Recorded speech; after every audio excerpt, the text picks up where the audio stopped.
There is a specific kind of exhaustion that sleep cannot fix. It's the weight of 1,000 "I'm fines" that were actually lies. It's the ache of a phone call you answered when your soul was screaming for silence. It's the quiet, devastating realization that you have spent your entire life becoming a sanctuary for everyone else, while leaving yourself out in the cold. Most people call this being nice. They call it being an empath. But Carl Jung called it something else. He called it a silent fracture. And he believed that for the most sensitive among us, this fracture isn't the end of your strength. It is the violent, necessary beginning of becoming unbreakable. Because until you understand the secret reason you've been erasing yourself to keep others whole, you aren't living your life. You are living a performance. Today we're going to look through Jung's lens to discover why your deepest breaking point is actually the moment you finally become real. The person who once rushed to rescue everyone no longer reaches for the phone. The one who explained themselves 100 times suddenly offers only a gentle nod. The one who spent years trying to be understood discovers that silence speaks more truth than another conversation ever could.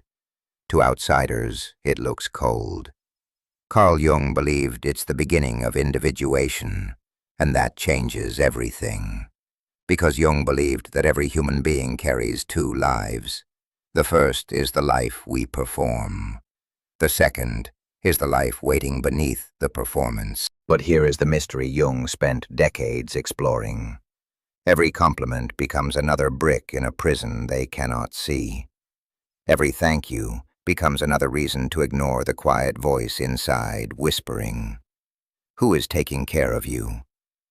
The unconscious never forgets.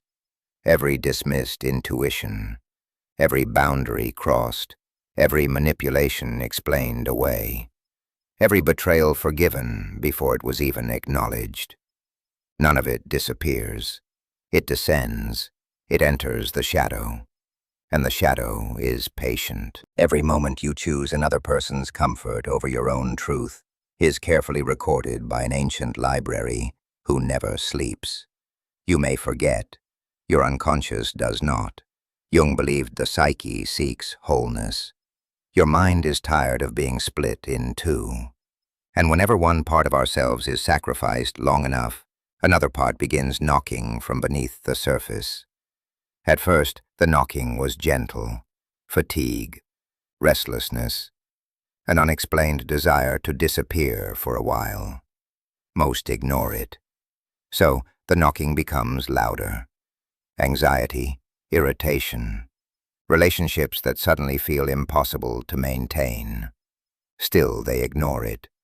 Until one day, the door does not simply shake, it opens. And something long imprisoned finally steps into the light. Many mistake that moment for losing themselves.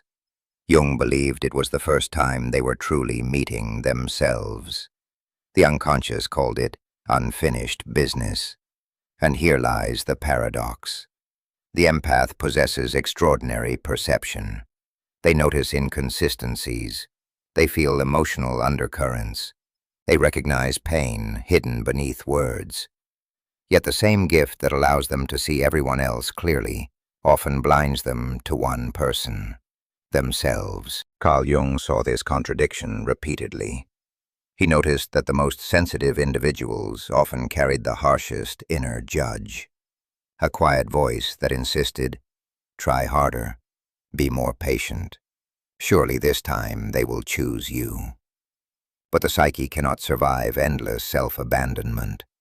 You were the perfect person, and you were dying inside.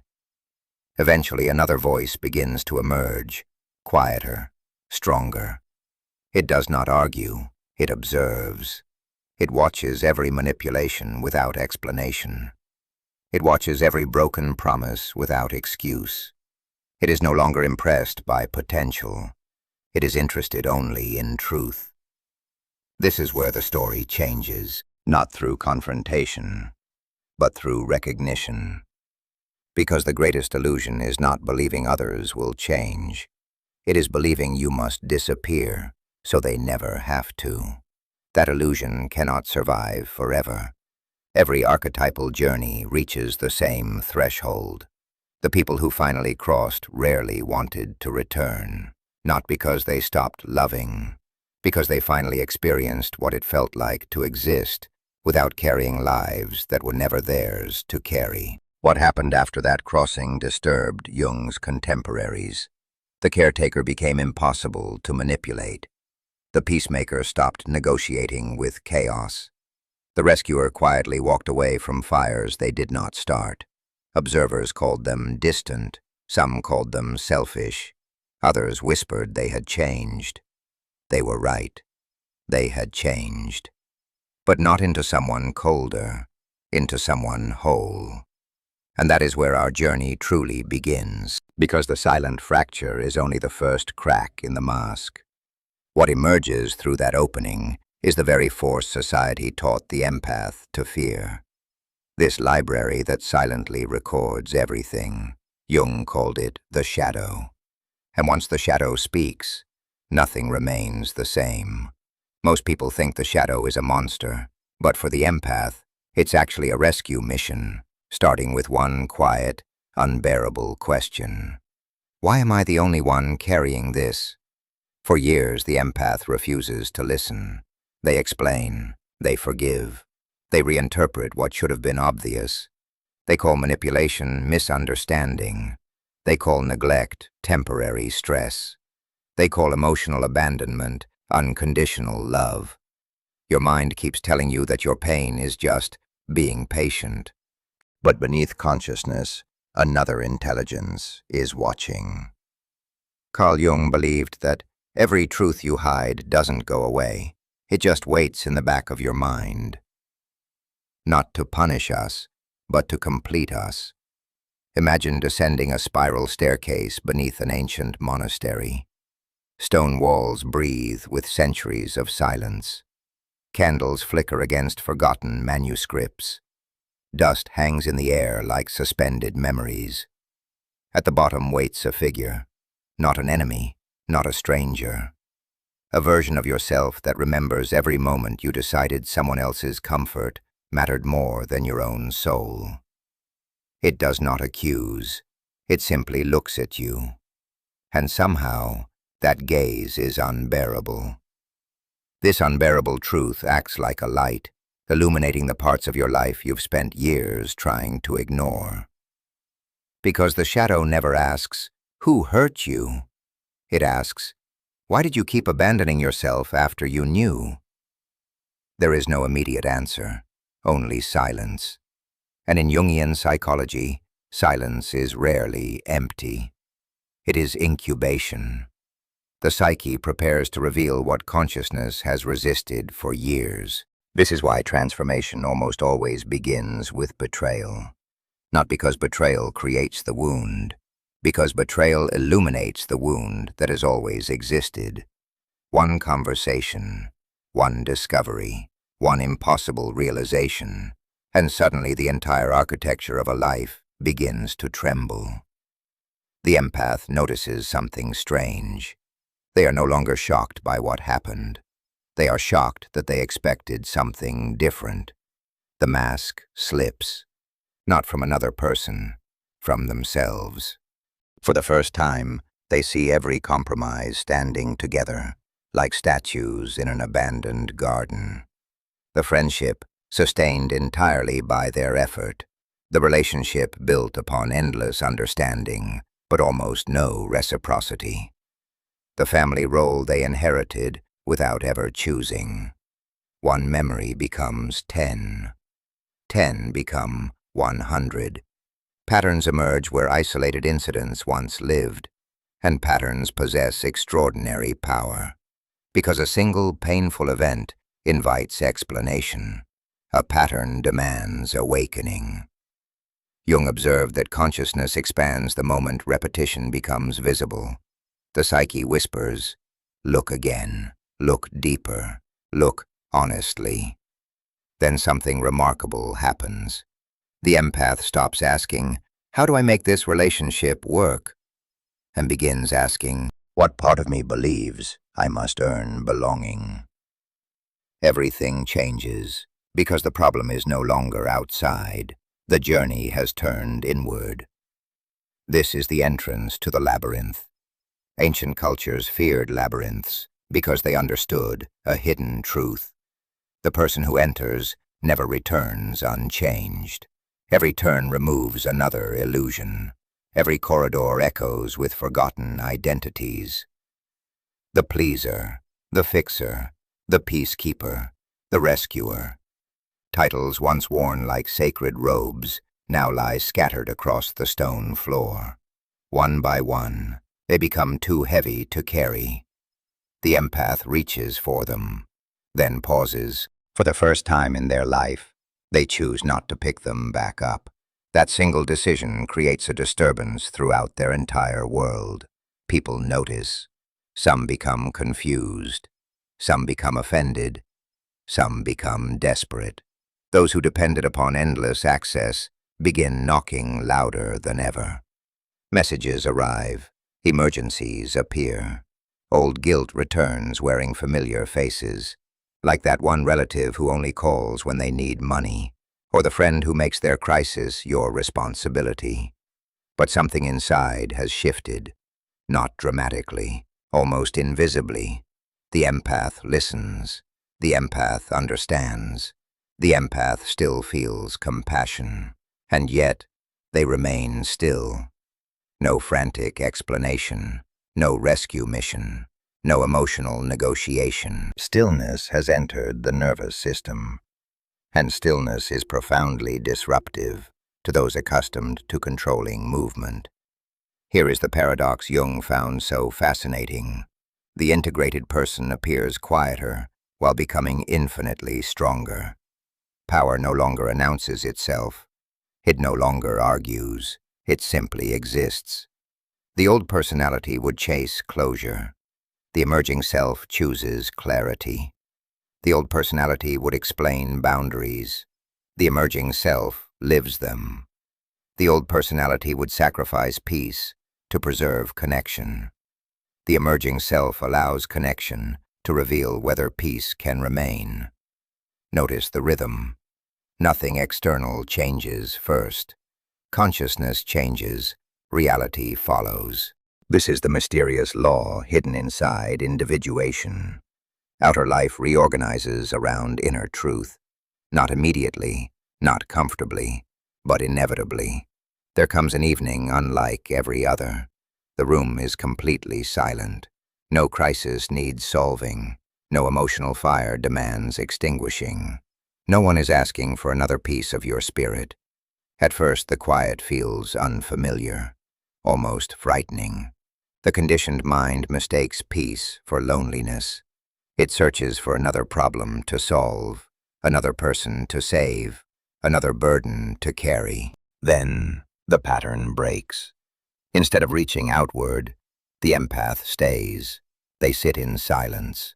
They listen to their own breathing. They notice their own thoughts. Perhaps for the first time in decades, they become the person receiving their own attention. And the world does not collapse.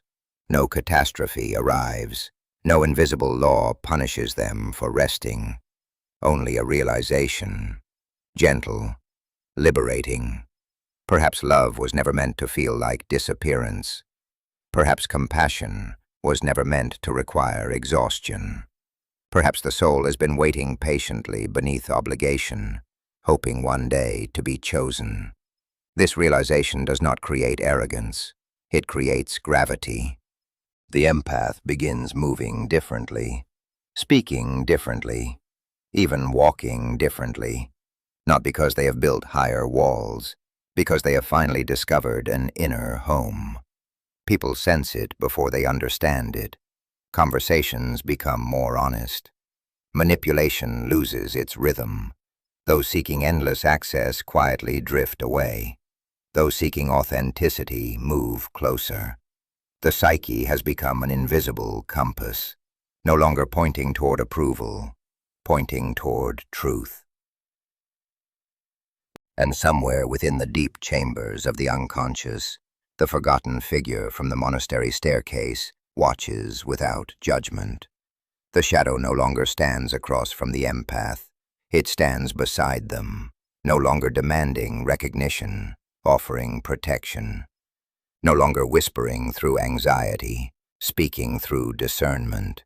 In their place rises something older than fear and stronger than approval. Something Carl Jung believed every human soul was secretly moving toward: wholeness.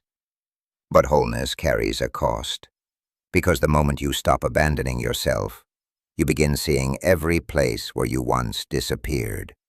And in that vision waits the final threshold, the place where compassion and power cease to oppose one another and become a single force. That is where the unbreakable empath is born. And then, almost imperceptibly, life begins testing the new version of you. Not with extraordinary challenges, not through some dramatic confrontation, but through something far more unsettling. An ordinary Tuesday. A text message appears. I really need to talk. Nothing unusual, nothing urgent. Yet something inside you becomes completely still. This internal descent isn't just a metaphor. It changes how you handle the very next text message you receive. Months ago, you would have answered before the screen stopped glowing. You would have abandoned the book in your hands. You would have canceled your plans. You would have stepped once again into another person's storm, believing it was your responsibility to keep the storm from reaching them, as if it belonged to you. But this time, you finish the page. You finish your coffee.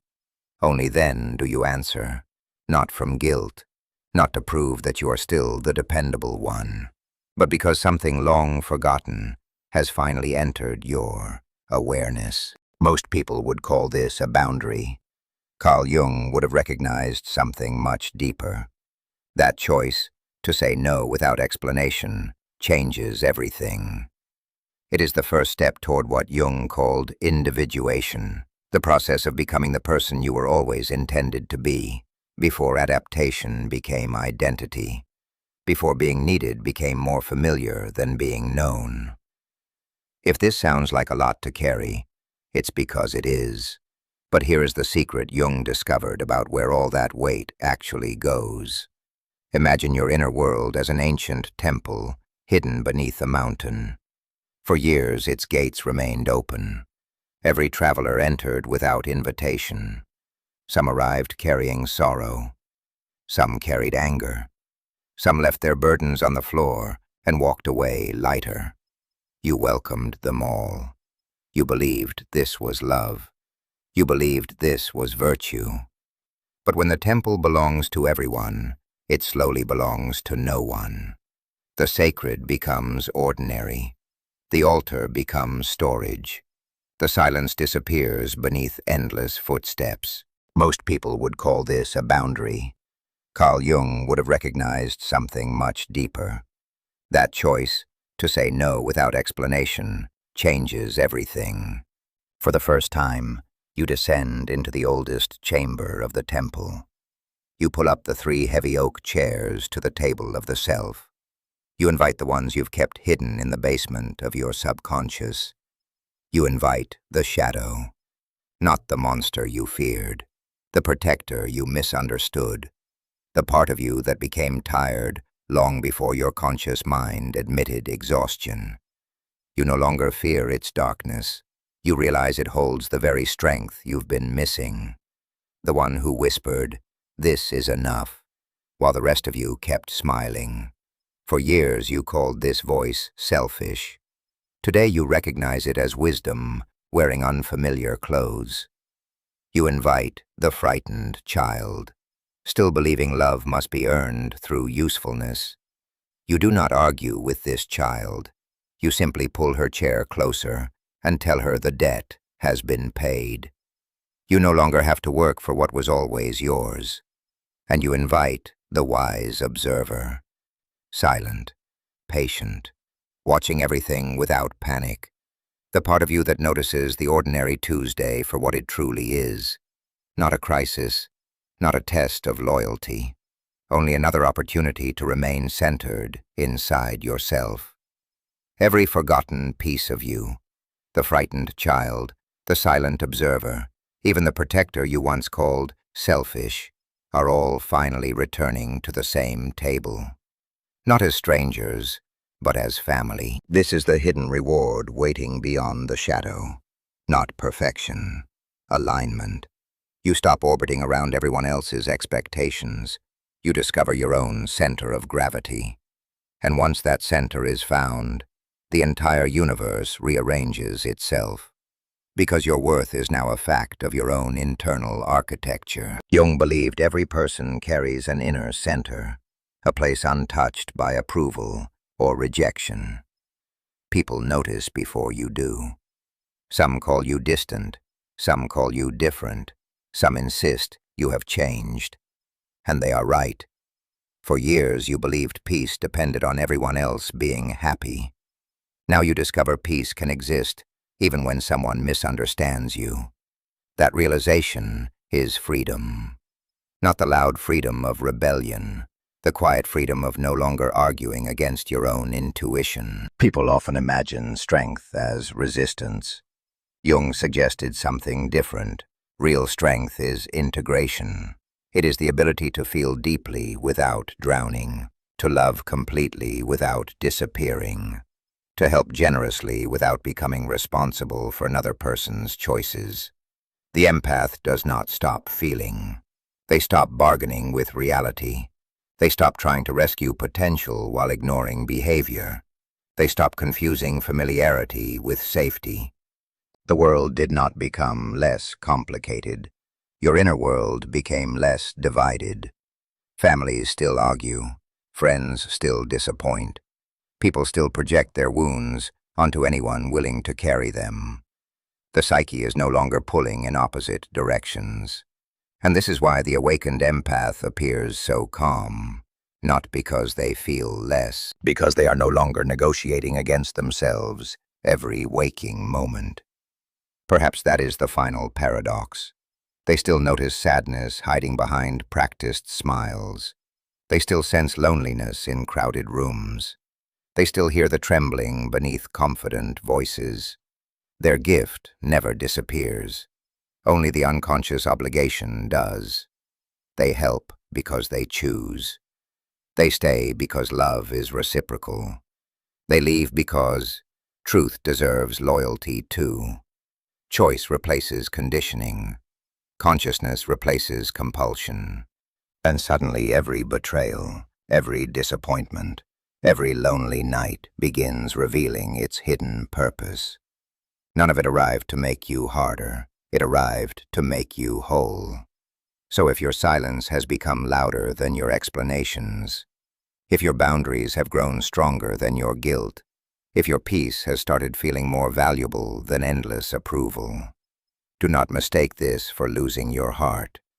You are meeting the part of yourself that has been waiting beneath every sacrifice, the part that no longer measures love by exhaustion, the part that no longer mistakes self-abandonment for virtue, because the soul becomes unbreakable not when it stops feeling, but when it finally stops leaving itself behind. And from that moment forward, every step is no longer a search for acceptance. It is a quiet return to the center that was never truly lost, because it has finally become the architecture of your own soul. One day you'll look back and realize the moment you stopped chasing approval was the moment you started finding yourself. The silence wasn't loneliness. The boundaries weren't rejection. The distance wasn't lost. It was your soul returning home. If this feels less like a video and more like a conversation your unconscious mind has been trying to have with you for years, subscribe and join us for the next chapter of the journey.